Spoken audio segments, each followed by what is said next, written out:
Emotional कहानी। राहुल नाम का एक लड़का हर रोज अपने पिताजी के साथ मंदिर जाकर भगवान को प्रणाम करता और भगवान से कहता है कि भगवान सबका अच्छा करना, सबको खुश रखना। उसके बाद राहुल और उसके पिताजी मंदिर में कोई भिखारी या गरीब इंसान होता तो उसे कुछ ना कुछ खाने को देते और बाद में वो अपने घर चले जाते।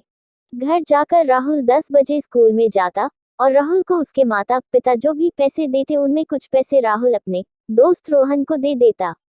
रोहन एक गरीब परिवार का लड़का था। रोहन के पिताजी की मौत बचपन में ही हो गई थी।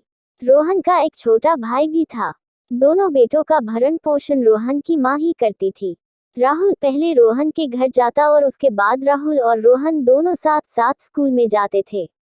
लेकिन एक दिन की बात है, राहुल हर रोज की तरह अपने पिताजी के साथ मंदिर जाता है और घर वापस आकर अपने पिताजी से कहता है कि पिताजी, आज मुझे स्कूल में टीचर ने फीस लेकर आने को कहा है। तभी राहुल के पिताजी उसे 1000 रुपये देते हैं और कहते हैं कि ये लो राहुल, अपनी स्कूल फीस भर देना। फीस लेकर राहुल रोहन के घर जाता है। तभी राहुल देखता है कि रोहन का छोटा भाई जोर जोर से रो रहा था और उसकी माँ उसे मार रही थी। तभी राहुल ने कहा कि क्यों आप मार रहे हो।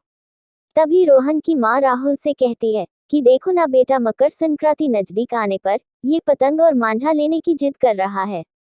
मेरे पास जो भी पैसे थे मैंने बचा कर रखे थे, वो सभी मैंने रोहन को फीस भरने के लिए दे दिए। अभी मेरे पास घर चलाने के भी पैसे नहीं है। राहुल रोहन के छोटे भाई को देखता ही रहता है। तभी रोहन राहुल को कहता है कि चलो राहुल, हमें स्कूल के लिए लेट हो रहा है, और दोनों स्कूल चले गए। लेकिन राहुल स्कूल में बस यही सोच रहा था कि आज मैंने पहली बार किसी को रोता हुआ देखा।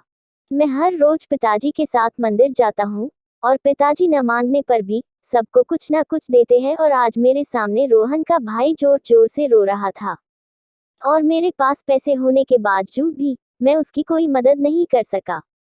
इस बात को लेकर राहुल बहुत ही चिंतित था और जैसे ही स्कूल की छुट्टी हुई तो राहुल तुरंत ही एक पतंग और मांझा की दुकान पर पहुंच गया और जो पैसे पिताजी ने फीस के लिए दिए थे उन पैसों से राहुल ने पतंग और मांझा खरीद दिया और वो रोहन के घर चला गया और रोहन के छोटे भाई को दे दिया।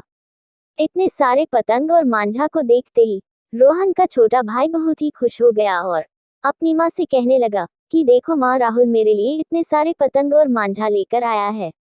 ये सब देखकर रोहन की माँ की आंखों में आंसू आ गए और उन्होंने राहुल को गले लगा दिया और कहा कि भगवान ऐसा बेटा सबको दे।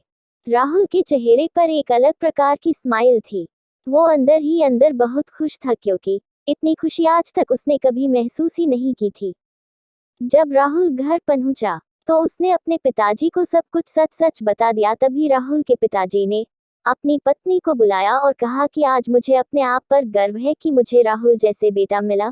मैं बस भगवान से एक ही प्रार्थना करता हूँ कि भगवान ऐसा बेटा सबको दे जो दूसरों के दुख को अपना दुख समझे। इंसान को दूसरे इंसानों की खुशी में अपनी खुशी ढूंढनी चाहिए और दूसरे के दुखों को अपना दुख मानना चाहिए।